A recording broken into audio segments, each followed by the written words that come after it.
Welcome back to my YouTube channel. ನಾನು ನಿಮ್ಮ ಸುಷ್ಮಾ ಮಾತಾಡ್ತಾ ಇರೋದು. ಇವತ್ತಿನ ಟಾಪಿಕ್ ಬಂದು ನಿಮ್ಮ ವ್ಯಕ್ತಿಯ ಕರೆಂಟ್ ಫೀಲಿಂಗ್ಸ್ ಏನು ಅಂತ ಅಂದ್ಬಿಟ್ಟು ನೋಡೋಣ. ಸೊ ಇದು ಪೈಲ್ 1 ಆ್ಯಂಡ್ ಇದು ಪೈಲ್ 2. ಪೈಲ್ 1 ಯಾರಿಗೆ ರೆಸೊನೇಟ್ ಆಗುತ್ತೆ ಅವರು ಪೈಲ್ 1ನ ನೋಡಿ, ಪೈಲ್ 2 ಯಾರಿಗೆ ರೆಸೊನೇಟ್ ಆಗುತ್ತೆ ಅವರು ಪೈಲ್ 2ನ ನೋಡಬಹುದು. ಪೈಲ್ 1 ಯಾರೆಲ್ಲ ಸೆಲೆಕ್ಟ್ ಮಾಡಿದ್ದೀರಾ ಅವರಿಗೆ ಈ ಒಂದು ರೀಡಿಂಗ್ ಆಗಿರುತ್ತೆ. ಓಕೆ, 3 ಆಫ್ ಕಪ್ಸ್ ಬರ್ತಾ ಇದೆ, 5 ಆಫ್ ಸ್ವಾರ್ಡ್ಸ್ ಬರ್ತಾ ಇದೆ, page of swords, 10 of cups, the tower. Okay, so ಮೂರನೇ ವ್ಯಕ್ತಿಯಿಂದ ನಿಮ್ಮ ಒಂದು ರಿಲೇಷನ್ಶಿಪ್ ಅನ್ನುವಂಥದ್ದು ಸ್ಪಾಯಲ್ ಆಗಿದೆ ಅಂತ ಅಂದ್ಬಿಟ್ಟು ಇಲ್ಲಿ ಕಾಣಿಸ್ತಾ ಇದೆ. Precious, self healing, vibration and ನಿಮ್ಮ ಒಂದು ಫೀಲಿಂಗ್ ಯಾವ ಥರ ಇದೆ ಅಂತ ನೋಡೋಣ. Mixed signal, fear of cheating, not compatible. Okay, ಅವರ ಒಂದು ಇಡನ್ ಫೀಲಿಂಗ್ಸ್ ಅನ್ನುವಂಥದ್ದು ಏನು ಅಂತ ನೋಡೋಣ. ನಿಮ್ಮ ಪರ್ಸನ್ ಇಡನ್ ಫೀಲಿಂಗ್ಸ್ ಏನು? Sometimes I stay awake thinking about you, I will wait for a sign from you. Okay, I replay our conversation over and over. Okay, sorry, ಅದು replay. Okay, so ಈ ಒಂದು relationship, ಈ ಒಂದು third ಪಾರ್ಟಿಯಿಂದ relationship ಸ್ಪಾಯಲ್ ಅನ್ನುವಂಥದ್ದು ಆಗಿದೆ ಇಲ್ಲಿ. And ಇದು for sure ಈ ಒಂದು ರಿಲೇಷನ್ಶಿಪ್ಪಲ್ಲಿ ಈ ವ್ಯಕ್ತಿ ನೀವಿದ್ದ ಹಾಗೆ ನಿಮ್ಮ ಪರ್ಸನ್ ನಿಮ್ಮ ಜೊತೆ ಮಾತಾಡ್ತಿದ್ರು ಕೂಡ ಈ ಪರ್ಸನ್ ಬಂದು ನಿಮ್ಮಿಬ್ಬರು ರಿಲೇಷನ್ಶಿಪ್ನ ಹಾಳು ಮಾಡಿ ನಿಮ್ಮ ಪರ್ಸನ್ನ ಅಟ್ರ್ಯಾಕ್ಟ್ ಮಾಡಿರೋ ಹಾಗೆ ಇಲ್ಲಿ ಕಾಣಿಸ್ತಾ ಇದೆ. ಆ್ಯಂಡ್ ಇಲ್ಲಿ ಯಾರಾದರೂ ಕರ್ಕಾಟಕ ರಾಶಿಯವರು ಅಥವಾ ಕುಂಭ ರಾಶಿಯವರು ಈ ಒಂದು ರೀಡಿಂಗ್ನ ನೋಡ್ತಿದ್ರೆ ನಿಮ್ಮ ಪರ್ಸನ್ ನಿಮ್ಮನ್ನು ತುಂಬ ಚೆನ್ನಾಗಿ ಆಟ ಆಡಿಸಿದ್ದಾರೆ ಈ ಒಂದು ರಿಲೇಷನ್ಶಿಪ್ಪಲ್ಲಿ ಅನ್ನೋ ಹಾಗೆ ಕಾಣಿಸ್ತಿದೆ. ಈ ಪರ್ಸನ್ನು ಥರ್ಡ್ ಪಾರ್ಟಿಗೋಸ್ಕರ ನಿಮ್ಮನ್ನು ಬಿಟ್ಟು ಅವರು ನಿಮ್ಮನ್ನು ಬೇಜಾರು ಮಾಡಿಸಿ ನಿಮ್ಮಿಬ್ಬರ ಮಧ್ಯೆ ಒಂದು ಮಿಸ್ಅಂಡರ್ಸ್ಟ್ಯಾಂಡಿಂಗ್ ಕ್ರಿಯೇಟ್ ಮಾಡಿ ನೀವು ನಿಮಗೆ ಅನ್ನಿಸ್ಬೇಕು ನಾನು ಈ ಪರ್ಸನ್ನ ಚೆನ್ನಾಗಿ ನೋಡ್ಕೊಳ್ಳಿಲ್ವೇನೋ, ನನ್ನಿಂದನೇ ಏನೋ ರಿಲೇಷನ್ಶಿಪ್ ಸ್ಪಾಯ್ಲ್ ಆಯಿತು ಅನ್ನೋ ಒಂದು ಫೀಲ್ನ ಮಾಡಿದ್ದೀರಾ ನೀವು. ಆ್ಯಂಡ್ ಆ ಪರ್ಸನ್ ಬಂದು ನಿಮ್ಮ ಒಂದು ಮಾತಿಗೆ ಅವರು ಬೆಲೆ ಕೊಡದೇನೆ ಮೂರನೇ ವ್ಯಕ್ತಿನ ಮಾತು ಕೇಳಿಕೊಂಡು ನಿಮ್ಮ ಒಂದು ರಿಲೇಷನ್ಶಿಪ್ಪಿಂದ ಈ ಪರ್ಸನ್ ದೂರ ಆಗಿರೋ ಹಾಗೆ ಇಲ್ಲಿ ಕಾಣಿಸ್ತಾ ಇರೋವಂಥದ್ದು. ಹಾಗೆ ಈ ಪರ್ಸನ್ ಬಂದು ತುಂಬ ಏನಂತಾರೆ ಹೇಳಿಕೆ ಮಾತನ್ನು ಕೇಳೋ ಅಂಥದ್ದು ಜಾಸ್ತಿ. ಮತ್ತು ನಿಮ್ಮ ಒಂದು ರಿಲೇಷನ್ಶಿಪ್ ತುಂಬಾ ಚೆನ್ನಾಗಿತ್ತು, ಅಂದರೆ ಒಂದು ಫ್ಯಾಮ್ಲಿ ಥರ ಇತ್ತು ರಿಲೇಷನ್ಶಿಪ್. ಅಲ್ಲಿ ಖುಷಿ, ಸಂತೋಷ, ನೆಮ್ಮದಿ ಅನ್ನುವಂಥದ್ದು ತುಂಬ ಇತ್ತು. ಟೈಮ್ ಅನ್ನುವಂಥದ್ದನ್ನು ಈ ಪರ್ಸನ್ ನಿಮಗೆ ಕೊಡ್ತಾ ಇದ್ರು. ಆದರೆ ಆಲ್ ಆಫ್ ಎ ಸಡನ್ ನೀವು ಅಂದ್ಕೊಂಡೇ ಇರಲ್ಲ ಆ ಪರ್ಸನ್ ಅಷ್ಟು ಚೇಂಜ್ ಅನ್ನೋವಂಥದ್ದನ್ನು ತೋರಿಸ್ಕೊಂಡಿದ್ದಾರೆ ನಿಮ್ಮ ಹತ್ರ. ನಿಮ್ಗೆ ಎಷ್ಟು ಪ್ರೀತಿ ಮಾಡ್ತಿದ್ರು ಒಂದೇ ಸರಿ ನಿಮ್ಮನ್ನ ಒಂದು ಪರ್ವತ ಮೇಲೆ ಹೇಳ್ಕೊಂಡೋಗಿ ಅಲ್ಲಿಂದ ತಳ್ಬಿಟ್ಟಂಗೆ ಈ ಪರ್ಸನ್ ನಿಮ್ಮ ಒಂದು ಲೈಫಲ್ಲಿ ಈಗ ಮಾಡಿರೋ ಅಂಥದ್ದು. ಅವರಾಗೆ ಅವರು ಬಂದು ನಿಮಗೆ ಪ್ರೀತಿ, ವಿಶ್ವಾಸ ಅನ್ನೋವಂಥದ್ದನ್ನು ತೋರಿಸಿ ಈಗ ಅವರೇ ನಿಮ್ಮಿಂದ ದೂರ ಹೋಗಿರೋ ಹಾಗೆ ಇಲ್ಲಿ ಕಾಣಿಸ್ತಾ ಇದೆ. ಆದರೆ ಈ ಪರ್ಸನ್ ನಿಮ್ಮನ್ನು ಸ್ಟಾರ್ಟಿಂಗಲ್ಲಿ ಎಷ್ಟು ಪ್ರೀತಿಸ್ತಿದ್ರು ಈಗ ನಿಜವಾಗ್ಲೂ ಅವರೇನಾ ಇಷ್ಟೊಂದು ಚೇಂಜ್ ಆಗೋಗ್ಬಿಟ್ಟಿದ್ದಾರಲ್ಲ ಅನ್ನೋ ಹಾಗೆ ನಿಮಗೆ ಫೀಲ್ ಆಗಿದೆ. ಆ್ಯಂಡ್ ಆ ಪರ್ಸನ್ ಎಲ್ಲಿ ಫೀಲ್ ಮಾಡ್ತಿದ್ದಾರೆ ಈಗ ನಿಮ್ಮನ್ನ ಬಿಟ್ಟು ಹೋದ್ಮೇಲೆ ಅವರ ಫೀಲಿಂಗ್ಸ್ ಎಂಥದ್ದು ಅಂತ ಅಂದರೆ ಅವ್ರಿಗೆ ಈಗಲೂ ಕೂಡ ಒಂದು ಪಾಸಿಟಿವ್ ಅನ್ನೋವಂಥ ಒಂದು ಫೀಲಿಂಗ್ ಇದೆ. ನಿಮ್ಮ ಮೇಲೆ ಒಂದು ಕನೆಕ್ಷನ್ ಅನ್ನೋವಂಥದ್ದು ತುಂಬ ಸ್ಟ್ರಾಂಗ್ ಆಗಿದೆ. ನಿಮ್ಮ ಮತ್ತು ಅವರ ಬಂಧ ಅನ್ನುವಂಥದ್ದು ತುಂಬ ಗಟ್ಟಿಯಾಗಿರೋ ಅಂಥದ್ದು. ಅದನ್ನು ಮೂರನೇ ವ್ಯಕ್ತಿ ಅದನ್ನು ಕಟ್ ಮಾಡಿದರೂ ಕೂಡ ನಿಮ್ಮ ಒಂದು ಫೀಲಿಂಗ್ ಅಥವಾ ಅವರ ಒಂದು ಫೀಲಿಂಗ್ ತುಂಬ ಸ್ಟ್ರಾಂಗ್ ಆಗಿದೆ. ಆ ಒಂದು ವೈಬ್ರೇಷನ್ ಅನ್ನುವಂಥದ್ದು ತುಂಬ ಸ್ಟ್ರಾಂಗ್ ಆಗಿದೆ. ಆ್ಯಂಡ್ ಆ ಪರ್ಸನ್ನು ನಿಮ್ಮಿಂದ ದೂರ ಆಗಿದ್ರೂ ಕೂಡ ನಿಮ್ಮಿಬ್ಬರ ಮಧ್ಯೆ ಒಂದು ಮಿಸ್ಅಂಡರ್ಸ್ಟ್ಯಾಂಡಿಂಗ್ ಆಗಿ ಕಾನ್ವರ್ಸೇಷನ್ನಿಂದ ನೀವು ದೂರ ಆಗಿದ್ರೂ ಕೂಡ ಈ ಪರ್ಸನ್ನು ಆ ಒಂದು ಸಿಚುವೇಶನ್ಗೆ ಅಡ್ಜಸ್ಟ್ ಆಗೋದಕ್ಕೆ ಏನೆಲ್ಲ ಬೇಕೋ ಅದನ್ನು ಅವರು ಮಾಡ್ಕೊಳ್ತಿದ್ದಾರೆ. ಈ ಪರ್ಸನ್ಗೆ ಮತ್ತೆ ನಿಮ್ಮ ಲೈಫಲ್ಲಿ ಬರಬೇಕು ಅಂತ ಅನ್ಸೋದಕ್ಕಿಂತ ಅವರು ಎಲ್ಲಿದ್ದಾರೋ ಅಲ್ಲೇ ಕಾಂಪ್ರಮೈಸ್ ಆಗಿ ಅಲ್ಲೇ ಅಡ್ಜಸ್ಟ್ ಆಗಿ ಆ ಪರ್ಸನ್ ಹತ್ರನೇ ಇವರು ನೆಮ್ಮದಿನ ಅನ್ನೋವಂಥದ್ದನ್ನು ಹುಡ್ಕೊಳ್ಳೋದಕ್ಕೆ ಟ್ರೈ ಮಾಡ್ತಾ ಇದ್ದಾರೆ. ಬಟ್ ಆ ಪರ್ಸನ್ಗೆ ಈಗಲೂ ಕೂಡ ನಿಮ್ಮ ಮೇಲೆ ನೀವು ತುಂಬ ಒಳ್ಳೆ ಪರ್ಸನ್, ನೀವು ನಿಜವಾಗ್ಲೂ ಅವರ ಲೈಫಲ್ಲಿ ಬಂದಿದ್ದು ಒಂದು ದೇವರ ಆಶೀರ್ವಾದದಿಂದ. ಅವರು ನೀವು ಬಂದ ಮೇಲೆ ಅವರ ಲೈಫ್ ಅನ್ನೋವಂಥದ್ದು ತುಂಬ ಚೇಂಜ್ ಆಗಿದೆ ಅಂತ ಅಂದ್ಬಿಟ್ಟು ಈ ಪರ್ಸನ್ ಫೀಲ್ ಮಾಡೋ ಅಂಥದ್ದು. ಹಾಗೆ ಈ ಪರ್ಸನ್ ಅನಿಸುತ್ತೆ ಲೈಕ್ ನೀವು ಅವರ ಲೈಫಲ್ಲಿ ಇದ್ದರೆ ಅವರು ನಿಜವಾಗ್ಲೂ ತುಂಬ ನೆಮ್ಮದಿಯಾಗಿ ಖುಷಿಯಾಗಿ ಸಂತೋಷವಾಗಿ ಇರ್ತಿದ್ದೆ. ಬಟ್ ಸ್ಟಿಲ್ ಥರ್ಡ್ ಪಾರ್ಟಿ ಮೇಲಿರೋ ಒಂದು ವ್ಯಾಮೋಹ ಅಥವಾ ಅಲ್ಲಿರೋ ಒಂದು ಪ್ರೀತಿ ನೀವು ಕೊಡೋಕ್ಕಾಗಲ್ಲ ಅನ್ನೋ ಒಂದು ಫೀಲಿಂಗ್ ಕೂಡ ಈ ಪರ್ಸನ್ಗೆ ಇದ್ದು, ಈ ಪರ್ಸನ್ ನಿಮಗೆ ಆ್ಯಸ್ ಎ ಪರ್ಸನ್ ಆಗಿ ರೆಸ್ಪೆಕ್ಟ್ ಮಾಡ್ತಾರೆ. ಬಟ್ ನಿಮ್ಮ ಒಂದು ಪ್ರೀತಿ ವಿಶ್ವಾಸ ಅವ್ರಿಗೆ ಇನ್ನು ಬೇಕಾಗಿಲ್ಲ ಅನ್ನೋ ಒಂದು ಫೀಲ್ ಆ ಪರ್ಸನ್ ಮಾಡೋ ಅಂಥದ್ದು. ಬಟ್ ನಿಮ್ಮ ಮತ್ತು ಅವರ ಮಧ್ಯೆ ನಡೆದಂತಹ ಮಾತುಕತೆ ಸಂಭಾಷಣೆ ಈ ಪರ್ಸನ್ಗೆ ಇನ್ನು ಅದನ್ನೇ ಗುರ್ತು ಮಾಡ್ಕೊಳ್ತಿರ್ತಾರೆ. ಯಾವಾಗಲೂ ಅದು ಅವ್ರಿಗೆ ತಲೆಯಲ್ಲಿ ಓಡ್ತಾನೇ ಇರುತ್ತೆ. ಅದ್ರ ಬಗ್ಗೆನೇ ಈ ವ್ಯಕ್ತಿ ಯೋಚನೆ ಮಾಡೋ ಹಾಗೆ ಇಲ್ಲಿ ಕಾಣಿಸ್ತಾ ಇದೆ. ಬಟ್ ಆ ಪರ್ಸನ್ ಬಂದು ನಿಮ್ಮ ಬಗ್ಗೆ ಮಧ್ಯರಾತ್ರಿಯಲ್ಲೂ ಎದ್ದು ಯೋಚನೆ ಮಾಡೋ ಥರ, ನಾನು ಎಲ್ಲೋ ಮೋಸ ಮಾಡಿದೆ, ನಾನು ಎಲ್ಲೋ ಚೀಟ್ ಮಾಡಿದೆ, ಅಥವಾ ಅವ್ರಿಗೆ ಅನಿಸುತ್ತೆ ಲೈಕ್ ನಾನು ಮಾಡಿದ್ದು ತುಂಬ ತಪ್ಪೇನೋ ಅಂತ ಅಂದ್ಬಿಟ್ಟು ಅವ್ರಿಗೆ ಫೀಲ್ ಆಗುತ್ತೆ. ಹಾಗಾಗಿ ಕೆಲವೊಂದು ಸರಿ ಅವ್ರಿಗೆ ಅನಿಸುತ್ತೆ ನೀವು ತೋರಿಸೋ ಅಂಥ ಮೆಸೇಜ್ ಅಥವಾ ಪ್ರೀತಿ ವಿಶ್ವಾಸ ಏನಿದೆ ಅವ್ರಿಗೆ ಅನಿಸುತ್ತೆ ನಾನು ವಾಪಸ್ ಹೋಗ್ಬಿಡ್ಲಾ ಈ ವ್ಯಕ್ತಿ ಹತ್ರ ಅನ್ನೋ ಒಂದು ಫೀಲ್ ಅನ್ನೋವಂಥದ್ದನ್ನು ಈ ಪರ್ಸನ್ ಮಾಡ್ತಾರೆ. ಆ್ಯಂಡ್ ನಿಮ್ಮ ಕಡೆಯಿಂದ ಏನೇ ಒಂದು ಮೆಸೇಜ್ ಅಥವಾ ಏನೇ ಒಂದು ಕಾಲ್ ಬಂದರೂ ಅವ್ರಿಗೆ ಆ ಒಂದು ಸಂತೋಷ ಅನ್ನೋ ಅಂಥದ್ದು ಸಿಗುತ್ತೆ. ಓ, ಈ ಪರ್ಸನ್ ಇನ್ನೂ ನನ್ನನ್ನು ನೆನಪಿಸ್ಕೊಳ್ತಿದ್ದಾರೆ, ಇವ್ರು ನನ್ನನ್ನು ಇನ್ನೂ ಬಿಟ್ಟಿಲ್ಲ ಅನ್ನೋ ಹಾಗೆ ಆ ಪರ್ಸನ್ನು ಫೀಲ್ ಮಾಡ್ತಾರೆ. ಬಟ್ ನಿಮ್ಮ ಫೀಲಿಂಗ್ಸ್ ಬಂದು ಈ ಪರ್ಸನ್ನು ನನ್ನನ್ನು ಚೀಟ್ ಮಾಡಿದ್ರು, ನಾನು ಯಾರನ್ನೂ ಇಷ್ಟಪಡದೆ ನನ್ನ ಲೈಫಲ್ಲಿ ನಾನು ಬ್ಯುಸಿ ಆಗಿದ್ದರೆ ನನ್ನ ಒಂದು ಜೀವನಕ್ಕೆ ಇವರು ಎಂಟ್ರಾಗಿ ನನ್ನನ್ನು ಮೋಸ ಮಾಡಿ ಈ ಒಂದು ವ್ಯಕ್ತಿ ಈಗ ದೂರ ಆಗಿದ್ದಾರೆ ಅಂತ ಅಂದ್ಬಿಟ್ಟು ನಿಮಗೆ ಫೀಲ್ ಆಗ್ತಾ ಇದೆ. ಅವ್ರ ಕಡೆಯಿಂದ ಯಾಕೆ ಈ ಒಂದು ರೀತಿ ಈ ಥರ ಆಯಿತು, ಅವರೇ ಅಲ್ವಾ ನನ್ನ ಮೇಲೆ ಇಂಟ್ರೆಸ್ಟ್ ತೋರಿಸಿದ್ದು, ಈಗ ಬೇಡ ಅಂತ ಬಿಟ್ಟೋಗಿದ್ದು ಅವರು, ನಾನೇನು ಆಟ ಆಡೋ ಗೊಂಬೆನಾ ಅಂತ ನೀವು ಫೀಲ್ ಮಾಡ್ತಿದ್ದೀರ. ಅವ್ರ ಕಡೆಯಿಂದ ಬರ್ತಾ ಇರೋವಂಥ ಒಂದು ಫೀಲಿಂಗ್ಸ್ ಅಥವಾ ಅವ್ರು ತೋರಿಸಿದಂಥ ಪ್ರೀತಿ ಅದೆಲ್ಲ ಫ್ಲರ್ಟ್, ಅವ್ರು ನನ್ನನ್ನು ಚೀಟ್ ಮಾಡಿದ್ರು, ಆ ವ್ಯಕ್ತಿ ಸರಿ ಇಲ್ಲ, ನಾನು ನನ್ನ ಜೀವನದಲ್ಲಿ ನಾನು ಖುಷಿಯಾಗಿದ್ದೆ, ಈ ವ್ಯಕ್ತಿ ಬಂದು ಎಲ್ಲನೂ ಚೇಂಜ್ ಮಾಡಿದ್ರು, ಈ ವ್ಯಕ್ತಿ ಸರಿ ಇಲ್ಲ, ಇವ್ರಿಗೂ ನನಗೂ ಮ್ಯಾಚೇ ಆಗಲ್ಲ ಅಂದರೆ ನೀವು ಓವರಾಗಿ ನೆಗೆಟಿವ್ ಆಗಿ ಈ ಪರ್ಸನ್ ಬಗ್ಗೆ ಥಿಂಕ್ ಮಾಡ್ತಾ ಇದ್ದೀರಾ ಅಂತ ಅಂದ್ಬಿಟ್ಟು ಇಲ್ಲಿ ಕಾಣಿಸ್ತಾ ಇದೆ. ಬಟ್ ಆ ಪರ್ಸನ್ಗೆ ಆ್ಯಸ್ ಎ ಪರ್ಸನ್ ಆಗಿ ನೀವು ಇನ್ನೂ ಒಂದು ಒಳ್ಳೆ ವ್ಯಕ್ತಿಯಾಗಿ ನಿಂತ್ಕೊಂಡಿದ್ದೀರಾ ಅವರ ಲೈಫಲ್ಲಿ. ಅವರು ನಿಮ್ಮನ್ನ ತುಂಬ ಪ್ರೀಷಿಯಸ್ ಆಗಿ ನೋಡ್ತಾರೆ, ತುಂಬ ಗೌರವನ ಕೊಡ್ತಾರೆ. ನಿಮ್ಮನ್ನು ಅವರು ಲವರ್ ಆಗಿ ನೋಡೋದಕ್ಕಿಂತ ಜಾಸ್ತಿಯಾಗಿ ನೀವು ತೋರಿಸಿದಂಥ ಪ್ರೀತಿ ವಿಶ್ವಾಸ ಅವರಿಗೆ ಈಗಲೂ ಕೂಡ ಆ ಒಂದು ಮಾತುಕತೆನ ಈ ವ್ಯಕ್ತಿ ನೆನಪಿಸ್ಕೊಳ್ಳೋ ಹಾಗೆ ಕಾಣಿಸುತ್ತೆ. ಆದರೆ ಈ ಪರ್ಸನ್ ಅನ್ನುವಂಥವ್ರು ನಿಮ್ಮ ಲೈಫಲ್ಲಿ ಕಂಬ್ಯಾಕ್ ಅನ್ನುವಂಥದ್ದು ಮಾಡಲ್ಲ.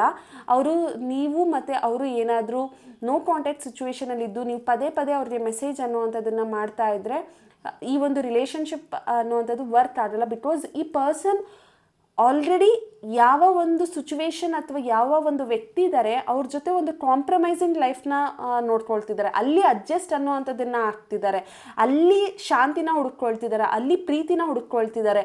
ಸೊ ಈ ಪರ್ಸನ್ ಅವರ ಲೈಫಲ್ಲಿ ಆ ಒಂದು ಜೀವನ ಏನು ಈಗ ಪ್ರೆಸೆಂಟ್ ಇದೆ ಅಲ್ಲಿ ಅವರು ಅಡ್ಜಸ್ಟ್ ಆಗೋದಕ್ಕೆ ಟ್ರೈ ಮಾಡ್ತಿದ್ದಾರೆ ಹೊರತು ನಿಮ್ಮ ಮೇಲೆ ಅವ್ರಿಗೆ ಮತ್ತೆ ವಾಪಸ್ ಬರಬೇಕು ಅನ್ನೋವಂಥ ಒಂದು ಫೀಲಿಂಗ್ ಇಲ್ಲ. ಆದರೆ ನಿಮ್ಮ ಮೇಲೆ ಇರುವಂತಹ ಗೌರವ ಮತ್ತು ಪ್ರೀತಿ ಅವ್ರಿಗೆ ಯಾವಾಗಲೂ ಹಾಗೇ ಇರುತ್ತೆ. ಈಗಲೂ ಕೂಡ ಅವರು ನಿಮ್ಮ ಬಗ್ಗೆ ಯೋಚನೆ ಮಾಡೋದು, ಅವರು ನಿದ್ದೆಯಿಂದ ಸಡನ್ನಾಗಿ ಎದ್ದು ನಾನು ಈ ಥರ ಮಾಡಬಾರ್ದಿತ್ತೇನೋ ಅಂತ ಫೀಲ್ ಮಾಡುವಂಥದ್ದು ಈ ಥರ ಅನ್ನೋವಂಥದ್ದು ಇಲ್ಲಿ ಕಾಣಿಸ್ತಾ ಇದೆ. ಇದಾಗಿತ್ತು ಪೈಲ್ 1 ಅವರ reading.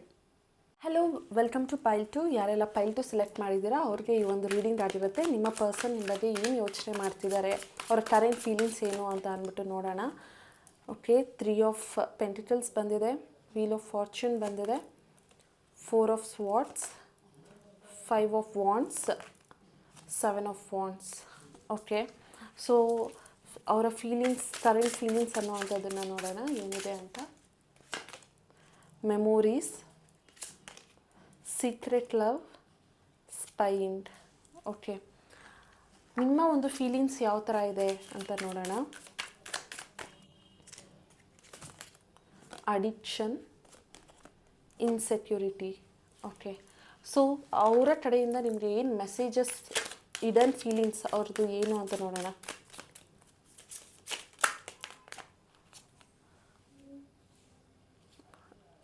Last one message, finding out the truth. Okay, so ಈ ಒಂದು ರೀಡಿಂಗ್ರಲ್ಲಿ ಏನು ಹೇಳ್ಬೋದು ಅಂತ ಅಂದರೆ ಈ ವ್ಯಕ್ತಿ ಜೊತೆ ನಿಮಗೆ ಮೇ ಬಿ ಜಗಳ ಅಥವಾ ಈ ಪರ್ಸನ್ ಜೊತೆ ಒಂದು ಆರ್ಗ್ಯುಮೆಂಟ್ ಅನ್ನೋ ಅಂಥದ್ದು ಆಗಿ ಬೇರೆ ವ್ಯಕ್ತಿಗೋಸ್ಕರ ನೀವಿಬ್ಬರು ದೂರ ಆಗಿರೋ ಹಾಗೆ ಇಲ್ಲಿ ಕಾಣಿಸ್ತಾ ಇರೋ ಅಂಥದ್ದು. ಆ್ಯಂಡ್ ಈ ಪರ್ಸನ್ ಬಂದು ನಿಮ್ಮ ಒಂದು ಮಾತನ್ನು ಕೇಳೋ ಅಂತಹ ಮನಸ್ಥಿತಿಯಲ್ಲೂ ಕೂಡ ಈ ವ್ಯಕ್ತಿ ಇರಲಿಲ್ಲ ಅಂತ ಅನಿಸುತ್ತೆ ಆ ಒಂದು ಟೈಮಲ್ಲಿ. ಸೊ ನಿಮ್ಮಿಬ್ಬರ ಮಧ್ಯ ಇದು ಜಗಳ ಆಗಿರೋದೇ ಮೂರನೇ ವ್ಯಕ್ತಿಗೋಸ್ಕರ. ಯಾಕೆಂದರೆ ಇಲ್ಲೂ 3 ಇದೆ ಆ್ಯಂಡ್ ಇಲ್ಲೂ 3 ಇದೆ. ಸೊ 3 ಆ್ಯಂಡ್ 3 ಅಂತ ಅಂದರೆ ಯಾರೋ ಬೇರೆ ಪರ್ಸನ್ಗೋಸ್ಕರ ನೀವಿಬ್ಬರು ದೂರ ಆಗಿರೋ ಹಾಗೆ ಇಲ್ಲಿ ಕಾಣಿಸ್ತಾ ಇರೋ ಅಂಥದ್ದು. ಆ್ಯಂಡ್ ಈ ಪರ್ಸನ್ ಬಂದು ಅವರ ಒಂದು ನಿಮ್ಮ ಒಂದು ರಿಲೇಷನ್ಶಿಪ್ನ ಉಳಿಸ್ಕೊಳ್ಳೋದಕ್ಕೆ ಆ ಪರ್ಸನ್ನು ಎಷ್ಟೇ ಟ್ರೈ ಮಾಡೋದಕ್ಕೆ ಹೋದರೂ ಅಥವಾ ನೀವು ಎಷ್ಟೇ ಟ್ರೈ ಮಾಡಿದ್ರೂ ಕೂಡ ಈ ಒಂದು ರಿಲೇಷನ್ಶಿಪ್ ಅನ್ನೋ ಅಂಥದ್ದನ್ನು ನೀವು ಉಳಿಸ್ಕೊಳ್ಳೋದಕ್ಕೆ ಆಗಲಿಲ್ಲ. ನಿಮ್ಮ ಮೇಲೇ ಅವರು ತಪ್ಪು ಅಭಿಪ್ರಾಯ ತಿಳ್ಕೊಂಡು ನಿಮ್ಮನ್ನೇ ಅವರು ತಪ್ಪಾಗಿ ತಿಳ್ಕೊಂಡು ಈ ಪರ್ಸನ್ ನಿಮ್ಮಿಂದ ದೂರ ಹೋಗಿರೋ ಹಾಗೆ ಇಲ್ಲಿ ಕಾಣಿಸ್ತಾ ಇದೆ. ಬಟ್ ಅವರ ಒಂದು ಫೀಲಿಂಗ್ಸ್ ಅನ್ನೋ ಅಂಥದ್ದು ನೋಡಬೇಕು ಅಂತ ಅಂದರೆ ಇಲ್ಲಿ ವೀಲ್ ಆಫ್ ಫಾರ್ಚೂನ್ ಇದೆ. ಅಂದರೆ ಏನೋ ಒಂದು ಟ್ರಾನ್ಸ್ಫಾರ್ಮೇಷನ್, ಒಂದು ಚೇಂಜಸ್ ಅಥವಾ ಏನೋ ಒಂದು ಪಾಸಿಟಿವ್ ಅನ್ನೋ ಅಂಥದ್ದು ನಿಮ್ಮ ಲೈಫಲ್ಲಿ ಆಗ್ತಾ ಇದೆ ಅನ್ನೋ ಹಾಗೆ ಕಾಣಿಸ್ತಾ ಇದೆ. ಆ್ಯಂಡ್ ಆ ಪರ್ಸನ್ ಫೀಲಿಂಗ್ ಬಂದು ಅವ್ರು ನಿಮ್ಮನ್ನ ತುಂಬ ಮಿಸ್ ಮಾಡ್ಕೊಳ್ತಿದ್ದಾರೆ. ಆ್ಯಂಡ್ ಆ ಒಂದು ಮಿಸ್ ಮಾಡ್ಕೊಳ್ತಾ ಇರೋದು ಅವರಿಗೆ ನಿಮ್ಮನ್ನು ಬಿಟ್ಟಿರೋಕ್ಕೆ ಆಗಲ್ಲ ಅನ್ನೋಷ್ಟು ಫೀಲಿಂಗ್ಸ್ ಆ ವ್ಯಕ್ತಿಗೆ ಬಂದಿರೋ ಹಾಗೆ ಇದೆ. ಆ್ಯಂಡ್ ಈ ಪರ್ಸನ್ ನಿಮ್ಮ ಮತ್ತು ಅವರ ಮಧ್ಯೆ ಕೆಲವೊಂದು ವಿಚಾರಗಳು ಏನೆಲ್ಲ ನಡೆದಿತ್ತು ಆ ವ್ಯಕ್ತಿ ಅದನ್ನು ಈಗಲೂ ಕೂಡ ಮೆಲುಕು ಹಾಕೋ ಅಂಥದ್ದು, ಅದನ್ನು ಅವ್ರು ಈಗಲೂ ನೆನಪು ಮಾಡ್ಕೊಳ್ಳೋ ಅಂಥದ್ದು ಇಲ್ಲಿ ಕಾಣಿಸ್ತಾ ಇದೆ. ಆ್ಯಂಡ್ ಈ ಪರ್ಸನ್ ಬಂದು ನಿಮ್ಮನ್ನ ಇನ್ನೂ ಸೀಕ್ರೆಟಾಗಿ ಲವ್ ಮಾಡ್ತಿದ್ದಾರೆ. ಅವರು ಅದನ್ನು ಎಕ್ಸ್ಪ್ರೆಸ್ ಮಾಡ್ಕೊಳ್ತಿಲ್ಲ. Okay, love you deeply but will never express. ಅಂದರೆ ಆ ಪರ್ಸನ್ ನಿಮ್ಮನ್ನ ಇಷ್ಟಪಡ್ತಿದ್ದಾರೆ, ಪ್ರೀತಿಸ್ತಾರೆ, ನಿಮ್ಮನ್ನು ಈಗಲೂ ಕೂಡ ಅವರು ನೀವೆಷ್ಟೇ ದೂರದ್ರಲ್ಲಿದ್ರೂ ಕೂಡ ಅದು ನಿಮ್ಮಗೋಸ್ಕರ ಆ ಪರ್ಸನ್ ಫೀಲ್ ಮಾಡ್ತಾರೆ. ನೀವೇನು ಮಾಡ್ತಿದ್ದೀರಾ, ಎಲ್ಲಿದ್ದೀರಾ, ನಿಮ್ಮ ಲೈಫ್ ಯಾವ ಥರ ಇದೆ, ನೀವು ಏನು ಮಾಡ್ತಿದ್ದೀರಾ ಅಂತ ಅಂದ್ಬಿಟ್ಟು ಈ ಪರ್ಸನ್ ನಿಮ್ಮನ್ನ ಈಗಲೂ ಸ್ಪೈ ಅನ್ನೋ ಅಂಥದ್ದನ್ನು ಮಾಡ್ತಾರೆ. ನಿಮ್ಮ ಬಗ್ಗೆ ಅವರು ಕೆಲವೊಂದು ವಿಚಾರಗಳನ್ನ ತಿಳ್ಕೊಳ್ಳೋದಕ್ಕೆ ಇಷ್ಟಪಡ್ತಾರೆ. ನಿಮ್ಮ ಸುತ್ತಮುತ್ತ ಇರೋ ನಿಮ್ಮ ಮ್ಯೂಚುವಲ್ ಫ್ರೆಂಡ್ಸ್ ಆಗಿರ್ಬೋದು ಅಥವಾ ನಿಮ್ಮ ರಿಲೇಟಿವ್ಸಲ್ಲಿ ಯಾರಾದರೂ ಫ್ರೆಂಡ್ಸ್ ಆಗಿರೋ ಅಂಥದ್ದು ಅವ್ರ ಹತ್ರ ನಿಮ್ಮ ವಿಚಾರನ ಇವರು ತಿಳ್ಕೊಳ್ಳೋದಕ್ಕೆ ಟ್ರೈ ಮಾಡ್ತಾರೆ. ನಿಮ್ಮ ಲೈಫಲ್ಲಿ ಏನಾಗ್ತಿದೆ, ನೀವು ಮೂವ್ ಆನ್ ಆಗಿದ್ದೀರಾ ಅಥವಾ ನೀವು ಇನ್ನೂ ಇದ್ದೀರಾ, ಇವ್ರಿಗೋಸ್ಕರ ನೆನಪಿಸ್ಕೊಳ್ತಾ ಇದ್ದೀರಾ ಅಂತ ಅಂದ್ಬಿಟ್ಟು ಈ ಪರ್ಸನ್ ಇನ್ನೂ ನಿಮ್ಮ ಬಗ್ಗೆ ಯೋಚನೆ ಮಾಡೋ ಹಾಗೆ ಇಲ್ಲಿ ಕಾಣಿಸ್ತಾ ಇದೆ. ಆ್ಯಂಡ್ ಇಲ್ಲಿ ಕೆಲವೊಂದು ರಿಲೇಷನ್ಶಿಪ್ ಬಂದು ಒಂದು ಫ್ಯಾಮಿಲಿಗೋಸ್ಕರ ದೂರ ಆಗಿರೋ ಹಾಗೆ ಕಾಣಿಸ್ತಾ ಇದೆ. ಅಂದರೆ ಥರ್ಡ್ ಪಾರ್ಟಿನೇ ಆಗಬೇಕು ಅಂತ ಅಲ್ಲ, ಅವ್ರಿಗೆ ಆಲ್ರೆಡಿ ಒಂದು ಫ್ಯಾಮಿಲಿ ಇದ್ದು ಆ ಒಂದು ಫ್ಯಾಮಿಲಿಗೋಸ್ಕರ ನಿಮ್ಗೇನಾದರೂ ಪ್ರಾಬ್ಲಮ್ ಆಗೋಗುತ್ತೆ, ನಿಮಗೇನೋ ಒಂದು ಬೇಜಾರು ಅನ್ನೋ ಅಂಥದ್ದು ಅಥವಾ ನಿಮ್ಮ ಲೈಫಲ್ಲಿ ಅವರ ಒಂದು ಫ್ಯಾಮಿಲಿಯಿಂದ ನಿಮಗೆಲ್ಲೋ ದುಃಖ ಆಗುತ್ತೆ ಅಂತ ಅಂದ್ಬಿಟ್ಟು ಈ ಪರ್ಸನ್ ನಿಮ್ಮಿಂದ ದೂರ ಆಗಿರೋ ಹಾಗೆ ಇಲ್ಲಿ ಕಾಣಿಸ್ತಾ ಇದೆ. ಬಟ್ ನಿಮಗೆ ಮಾತ್ರ ಈ ಪರ್ಸನ್ ಮೇಲೆ ಒಂದು ಅಡಿಕ್ಷನ್ ಅನ್ನೋ ಅಂಥದ್ದಿದೆ. ನಿಮಗೆ ಅವ್ರನ್ನ ಬಿಟ್ಟು ಇರೋದಕ್ಕಾಗ್ತಾ ಇಲ್ಲ. ನೀವು ಆ ಪರ್ಸನ್ಗೆ ಅಷ್ಟು ಹತ್ರ ಆಗೋಗಿದ್ದೀರಾ, ಅಷ್ಟು ಕ್ಲೋಸ್ನೆಸ್ ಬೆಳೆಸ್ಕೊಂಬಿಟ್ಟಿದ್ದೀರಾ. ನಿಮಗೆ ಆ ಪರ್ಸನ್ ಬಗ್ಗೆ ಯೋಚನೆ ಮಾಡಿಲ್ಲ ಅಂದರೆ ಆ ದಿನವೇ ಹೋಗಲ್ಲ. ನೀವು ದಿನ ರಾತ್ರಿ ಆ ಪರ್ಸನ್ ಬಗ್ಗೆನೇ ಯೋಚನೆ ಮಾಡೋದು. ಅವ್ರಿಗೋಸ್ಕರ ಕೆಲವೊಬ್ರು ಇಲ್ಲಿ ಸ್ಲೀಪಿಂಗ್ ಟ್ಯಾಬ್ಲೆಟ್ಸ್ ಅನ್ನೋ ಅಂಥದ್ದನ್ನು ತೊಗೊಳ್ತಾ ಇರ್ಬೋದು. ಅವ್ರಿಗೋಸ್ಕರ ಇಲ್ಲಿ ಕೆಲವೊಬ್ಬರು ಅವ್ರನ್ನ ದೂರ ಮಾಡ್ಕೊಳ್ಳೋಕ್ಕೆ ಕೆಲವೊಬ್ಬರು ಮ್ಯಾನಿಫೆಸ್ಟೇಷನ್ ಮಾಡ್ತಿರಬಹುದು. ನಾನು ಈ ಒಂದು ಡಿಪ್ರೆಷನಿಂದ ಹೊರಗಡೆ ಬರಬೇಕು, ಈ ಒಂದು ಅಡಿಕ್ಷನಿಂದ ಹೊರಗಡೆ ಬರಬೇಕು ಅಂತ ನೀವು ಫೀಲ್ ಮಾಡ್ತಿದ್ದೀರಾ. ನಿಮ್ಗೆ ಅನಿಸುತ್ತೆ ನಿಮಗೆ ಎಲ್ಲೋ ಒಂದು ಕಡೆ ಇನ್ಸೆಕ್ಯೂರಿಟಿ, ನಾನು ತೋರಿಸಿದ ಪ್ರೀತಿ ಅಥವಾ ನಾನು ಅವ್ರಿಗೆ ಕರೆಕ್ಟ್ ಪರ್ಸನ್ ಅಲ್ವಾ, ನನ್ನನ್ನು ಯಾಕೆ ಇವ್ರು ಬಿಟ್ಟೋದ್ರು, ಅಂತಂದರೆ ನಾನು ಏನೋ ತಪ್ಪು ಮಾಡಿದ್ದೀನಿ ರಿಲೇಷನ್ಶಿಪ್ಪಲ್ಲಿ ಅಂತ ಅಂದ್ಬಿಟ್ಟು ನಿಮಗೆ ಒಂದು ಕಾನ್ಫಿಡೆನ್ಸ್ ಇಲ್ಲ. ನೀವು ತೋರಿಸಿದ ಪ್ರೀತಿ ಅವ್ರಿಗೆ ನಿಜವಾಗ್ಲೂ ಇಷ್ಟಪಡೋಂಗೆ ಆಯಿತಾ, ಅಥವಾ ನಾನೇ ಅವ್ರಿಗೆ ಪ್ರಾಪರಾಗಿ ಅವ್ರು ಹೇಳಿದ್ದನ್ನು ಕೇಳಿಲ್ವಾ, ಅಥವಾ ನನ್ನಿಂದನೇ ಅವ್ರಿಗೆ ಪ್ರಾಬ್ಲಮ್ ಆಯಿತಾ, ನನ್ನ ಪ್ರೀತಿನೇ ಕರೆಕ್ಟ್ ಇಲ್ವಾ, ಇವ್ರು ನನ್ನನ್ನು ಏನಾದರೂ ಡೌಟ್ ಪಟ್ರಾ, ಇದರ ನಿಮ್ಮ ಮೇಲೆ ನಿಮಗೆ ಏನೋ ನೆಗೆಟಿವ್ನೆಸ್, ನೀವೇ ಎಲ್ಲೋ ತಪ್ಪು ಮಾಡಿದ್ರಿ, ನೀವೇ ಸರಿ ಇಲ್ಲ, ಈ ರಿಲೇಷನ್ಶಿಪ್ ಅನ್ನುವಂಥದ್ದು ಎಲ್ಲೋ ನನ್ನಿಂದನೇ ರಾಂಗ್ ಆಯಿತು ಅಂತ ಅಂದ್ಬಿಟ್ಟು ನೆಗೆಟಿವ್ ಆಗಿ ಫೀಲ್ ಮಾಡಿರೋ ಹಾಗೆ ಇಲ್ಲಿ ಕಾಣಿಸ್ತಾ ಇದೆ. ಆ್ಯಂಡ್ ಆ ಪರ್ಸನ್ ಅನ್ನಿಸ್ತಾ ಇದೆ we will be together again. ಅಂದರೆ ಈ ಒಂದು ರೀಡಿಂಗ್ ಯಾರು ನೋಡ್ತಿದ್ದೀರಾ, ನಿಮ್ಮ ಒಂದು ವ್ಯಕ್ತಿ ಜೊತೆ ನೀವು ಮತ್ತೆ ಕಾಲ್ ಮಾಡೋ ಅಂಥದ್ದು ಅಥವಾ ರೀಕನ್ಸೈಲೇಷನ್, ರೀಯೂನಿಯನ್ ಆಗೋ ಅಂಥದ್ದು ಆ ಪರ್ಸನ್ ಫೀಲ್ ಮಾಡ್ತಿದ್ದಾರೆ. ಅವ್ರಿಗೆ ಅನ್ನಿಸ್ತಾ ಇದೆ ನಾನು ಮತ್ತೆ ನಿಮ್ಮ ಹತ್ರ ಒಂದಾಗಬೇಕು, ನಾವಿಬ್ಬರು ಸರಿ ಇಲ್ಲದೆ ಇರ್ಬೋದು ಅಥವಾ ನಾವಿಬ್ಬರು ಮೇಡ್ ಫಾರ್ ಈಚ್ ಅದರ್ ಆಗದೆ ಇರಬಹುದು, ಆದರೆ ನನ್ನ ಬಗ್ಗೆ ನಿನಗೆ ಗೊತ್ತು, ನಿನ್ನ ಬಗ್ಗೆ ನನಗೆ ಗೊತ್ತು, ಬಟ್ ನಾನು ಸ್ಟಿಲ್ ನಿನ್ನ ಬಗ್ಗೆ ನಾನು ಯೋಚನೆ ಮಾಡ್ತಿದ್ದೀನಿ. ಯಾಕೆ ಅಂದರೆ ಆ ಒಂದು ಟ್ರೂತನ್ನ ನಾನು ಹುಡುಕ್ತಿದ್ದೀನಿ. ನೀನು ನನ್ನನ್ನು ಎಷ್ಟು ಇಷ್ಟಪಡ್ತೀಯಾ, ಯಾರೂ ಇಲ್ಲ ಅಂದರೂ ನೀನು ನನ್ನ ಹತ್ರ ಇರ್ತೀಯಾ, ಅಥವಾ ನಾನು ಎಷ್ಟೇ ತಪ್ಪು ಮಾಡಿದ್ರೂ ನೀನು ನನ್ನನ್ನು ಎಕ್ಸೆಪ್ಟ್ ಮಾಡ್ತೀಯಾ ಅನ್ನೋ ಒಂದು ಆ ಪರ್ಸನ್ ಇನ್ನೂ ಹುಡುಕ್ತಾ ಇದ್ದಾರೆ. ಅವ್ರಿಗೆ ಅನ್ನಿಸ್ತಾ ಇದೆ ಮತ್ತೆ ನೀವಿಬ್ಬರು ಒಂದಾಗಬೇಕು, ಮತ್ತೆ ನೀವಿಬ್ಬರು ಮೊದಲಿನ ಥರ ಆಗಬೇಕು, ಮತ್ತೆ ನಿಮ್ಮ ಜೊತೆ ಒಂದು ಪ್ರೀತಿ ಅನ್ನೋ ಅಂಥದ್ದು ಸ್ಟಾರ್ಟ್ ಆಗಬೇಕು ಅನ್ನೋ ಅಂಥದ್ದು ಈ ಪರ್ಸನ್ ಇನ್ನೂ ಫೀಲ್ ಮಾಡ್ತಾ ಇರೋದು. ಆ್ಯಂಡ್ ಅವ್ರಿಗೆ ಅನಿಸುತ್ತೆ ನಾನು ನಿನಗೆ ಕರೆಕ್ಟ್ ಆಗದೆ ಇರ್ಬೋದು, ಆದರೆ ಕರೆಕ್ಟ್ ಪರ್ಸನ್ ಇಲ್ಲ ಅಂದ್ರೂ ನೀನು ತೋರಿಸೋ ಅಂಥ ಪ್ರೀತಿ ನನಗೆ ನಿನ್ನ ಹತ್ರ ಕರ್ಕೊಂಡು ಬರ್ತಾ ಇದೆ, ನನಗೆ ನಿನ್ನ ಮಿಸ್ ಮಾಡ್ಕೊಳ್ಳೋದಕ್ಕೆ ಅಥವಾ ನಿನ್ನನ್ನು ಮರೆಯೋದಕ್ಕೆ ನನಗೆ ಇಷ್ಟ ಇಲ್ಲ ಅಂತ ಅಂದ್ಬಿಟ್ಟು ಈ ಪರ್ಸನ್ ಫೀಲ್ ಮಾಡ್ತಿದ್ದಾರೆ. ಇಲ್ಲಿ ಯಾರೆಲ್ಲ ಪೈಲ್ 2 ರೀಡಿಂಗ್ನ ನೋಡ್ತಿದ್ದೀರಾ ಅದರಲ್ಲೂ ಕೂಡ ಯಾರೆಲ್ಲ ಈ ಮಕರ ರಾಶಿಯವರು ನೋಡ್ತಿದ್ದೀರಾ ಮತ್ತು ಧನು ರಾಶಿ, ಮಕರ, ಧನು ಮತ್ತು ತುಲಾ ರಾಶಿಯವರು ಯಾರು ಈ ಒಂದು ರೀಡಿಂಗ್ನ ನೋಡ್ತಿದ್ದೀರಾ, ನಿಮಗೆ ನಿಮ್ಮ ಪರ್ಸನ್ ಕಡೆಯಿಂದ ಕೆಲವೊಂದು ಸಂದೇಶ ಅನ್ನೋವಂಥದ್ದು ಬರೋ ಅಂಥ ಸಾಧ್ಯತೆ ತುಂಬ ಇದೆ. ರೀಕನ್ಸೈಲೇಷನ್ ಅಥವಾ ರೀಯೂನಿಯನ್ ಅನ್ನೋವಂಥದ್ದು ಇಲ್ಲಿ ಕಾಣಿಸ್ತಾ ಇದೆ. ಈ ಪರ್ಸನ್ ನಿಮ್ಮ ಬಗ್ಗೆ ಇನ್ನೂ ತಿಳ್ಕೊಳ್ತಾ ಇದ್ದಾರೆ, ನಿಮ್ಮ ಮೇಲೆ ಇನ್ನೂ ಅವ್ರಿಗೆ ಸೀಕ್ರೆಟ್ ಲವ್ ಇದೆ. ಅವ್ರು ನಿಮ್ಮನ್ನು ಈಗಲೂ ಕೂಡ ನಿಮ್ಮ ಬಗ್ಗೆ ತಿಳ್ಕೊಳ್ಳೋದಕ್ಕೆ ಅವ್ರು ಇಷ್ಟಪಡ್ತಾರೆ, ನಿಮ್ಮ ಒಂದು ನೆನಪಿನಲ್ಲಿದ್ದಾರೆ. ಅವರು ಯಾರಿಗೋಸ್ಕರ ಆದರೂ ನಿಮ್ಮಿಂದ ದೂರ ಆಗಿರ್ಬೋದು, ಬಟ್ ಆ ಪರ್ಸನ್ಗೆ ಇನ್ನೂ ನಿಮ್ಮ ಮೇಲೆ ಫೀಲಿಂಗ್ಸ್ ಅನ್ನೋ ಅಂಥದ್ದು ಇಲ್ಲಿ ಇದೆ. ಆ್ಯಂಡ್ ಆ ಪರ್ಸನ್ಗೆ ನಿಮ್ಮ ಜೊತೆ ಒಂದು ರೀಯೂನಿಯನ್ ಅನ್ನೋವಂಥದ್ದು ಇಲ್ಲಿ ಬೇಕಾಗಿದೆ. ಇದಾಗಿತ್ತು ಪೈಲ್ 2 ಅವರ ರೀಡಿಂಗ್.